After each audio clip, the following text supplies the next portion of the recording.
DB অফিসে 1.5 মাস রিমান্ডে ছিলাম। যে অত্যাচার অবিচারের শিকার হয়েছে সারারাত্র বললেও শেষ হবে না। 1.5 মাস পর্যন্ত 1 সেকেন্ড ঘুমাইতে দেই নাই। রমজান শরীফের মাস কিভাবে কাটাইছি সেখানে 7টা দিন 24 ঘন্টা আমাকে জিজ্ঞাসাবাদ করত। একটা কথা 50 বার বলতো। সেই জিজ্ঞাসাবাদের ভিতরে সর্বপ্রথম যেই গালিগালাজগুলি করত, গ্রামের কোন বস্তির মানুষ সেই বাসায় গালিগালাজ করে। তাদের প্রধান গালি ছিল হাফিজ হুজুর রাজাকারের কমান্ডার শাইখুল হাদিস আজিজুল হক রাজাকার। আমার সামনে বলেছে শাইখুল হাদিস পাকিস্তানি হানাদার বাহিনীর কাছে নাকি নারী সাপ্লাই দিতে। আমাকে বলতো পাকিস্তানি রাজাকারের ঘরের রাজাকার। আমাদেরকে যারা পাকিস্তানি রাজাকার বলেছো পরিষ্কার ভাষায় শুনে রাখো, আমেরিকা গিয়েছি, কানাডায় গিয়েছি, ইউরোপে গিয়েছি, ইংল্যান্ডে গিয়েছি, গোটা পশ্চিমা দরিয়া সফর করেছি। একদিনের জন্য পাকিস্তান যাই নাই। ইচ্ছা করলেই পাকিস্তান যাওয়া যাবে না। তার কারণ হলো পাকিস্তানের সাথে আমাদের কোনো বর্ডারের সংযোগ নাই। একদিনের জন্য আমরা পাকিস্তান যাই নাই। পাকিস্তানি রাজাকার আমরা নই। তোমরা যারা আজকে ভারতে গিয়েছো তোমরা সবাই ইন্ডিয়ান রাজাকার।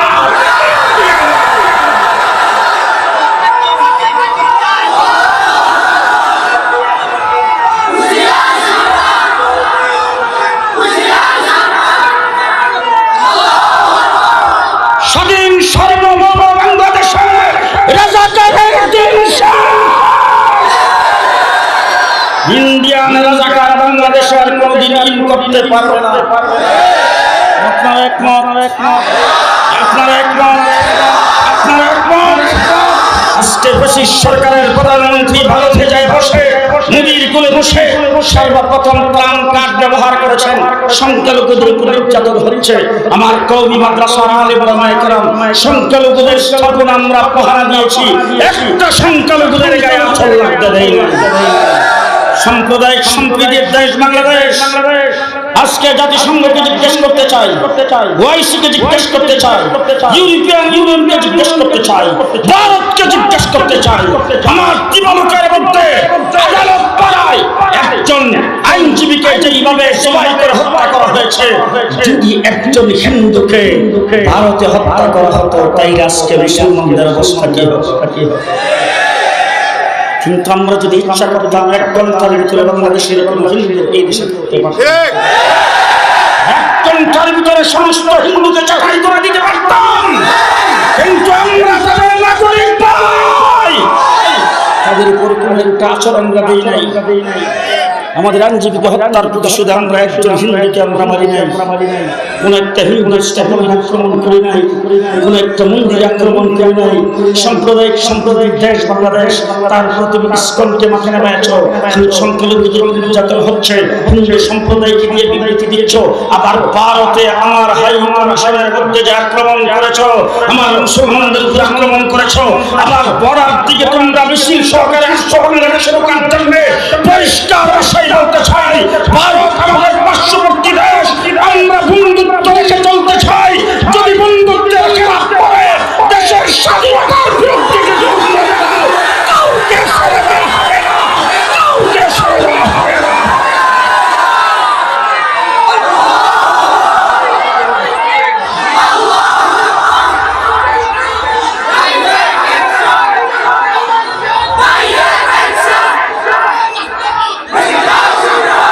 আজকে আমার বাংলাদেশের কোন রাজনৈতিক দল যদি মনে করে ভারত নারাজ হয়ে গেলে ক্ষমতায় যাইতে পারবে না, ভারতের সঙ্গে তাদের সমর্থন থাকতে হবে, ভারতের সঙ্গে সম্পর্ক থাকতে হবে। ভারতকে নারাজ করা যাবে না। নারাজ করলে ক্ষমতায় যাইতে পারবে না। পরিষ্কার ভাষায় বলে দিচ্ছি, ভারতের সাথে সুসম্পর্ক রেখে ভারতের সঙ্গে আঘাত করে ভারতের দূষণ নীতি কায়েম করে বাংলাদেশের সামনে কাউকে ক্ষমতায় যাইতে দেওয়া হবে না। আমরা সংখ্যায় কম হতে পারি, আমাদের রাষ্ট্র ছোট হতে পারে, আমাদের কাছে অস্ত্র কম থাকতে পারে, আমাদের সেনাবাহিনীর সংখ্যা কম হতে পারে, আমাদের কাছে ভারী অস্ত্র না থাকতে পারে, কিন্তু একটা কথাই বলতে চাই, আমরা মুসলমান। তোমার বড় অস্ত্র আছে, তুমি পারমাণবিক অস্ত্র নিয়ে আসবে, তোমার জনসংখ্যা বেশি, তোমার রাষ্ট্র অনেক বড়, তুমি তিন দিক থেকে ঘেরাও করে রেখেছো, আর আমাদের একটি বঙ্গোপসাগর আমাদের একটি বিস্ফোরণ করে দিবে, সেইগুলি দেখার আমাদের টাইম নাই। আমরা মুসলমান, আমরা ভরসা দিই আল্লাহর উপরে। কার উপরে? কার উপরে?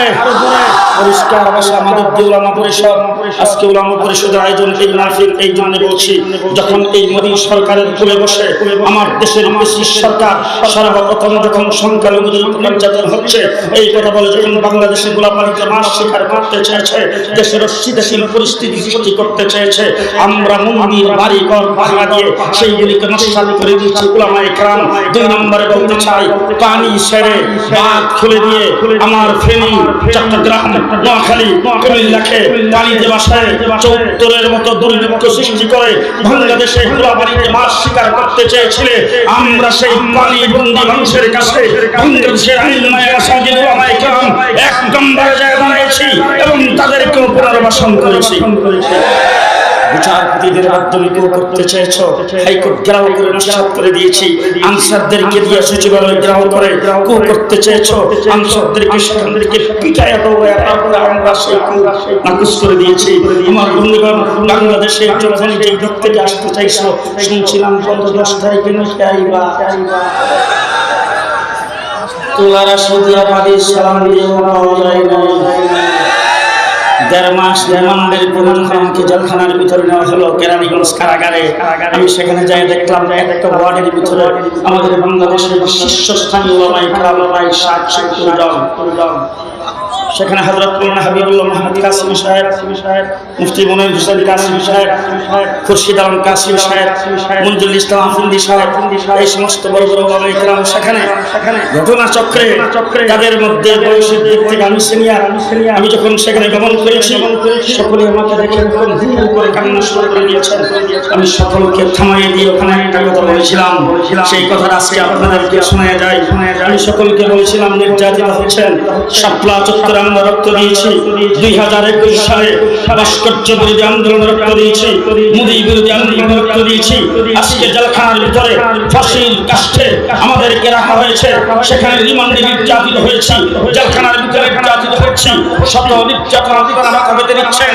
জেনে রাখেন, আমি ভবিষ্যৎবাণী করে যাচ্ছি, আল্লাহর উপর ভরসা করে এমন একদিন আসবে আমার দেশের কোন নাতি লজ্জায় বলবে না দাদা আওয়ামী লীগ করত।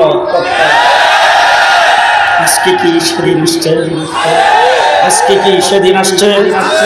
রাস্তাঘাটে গ্রামে গঞ্জে লজ্জায় কেউ বলে না আমি আওয়ামী লীগ করি। ঠিক কিনা বলেন? ঠিক কিনা বলেন? সুতরাং আমার ভাইরা, আজকে ভারত আমাদের দেশের মধ্যে নাক গলে দিচ্ছেন, অস্থিতিশীল পরিস্থিতি সৃষ্টি করতে চাচ্ছেন। আজকে স্বাধীনতা বিরোধী, বাংলাদেশ বিরোধী, রাষ্ট্রদ্রোহী শেখ হাসিনা, আওয়ামী লীগের দূষণরা ভারতের কুলে বসে বাংলাদেশের বিরুদ্ধে গভীর ষড়যন্ত্র শুরু করে দিয়েছেন। যেইভাবে ৫ই আগস্টে আন্দোলন সংগ্রাম করে দেশকে স্বাধীন করেছি, আগামী দিনে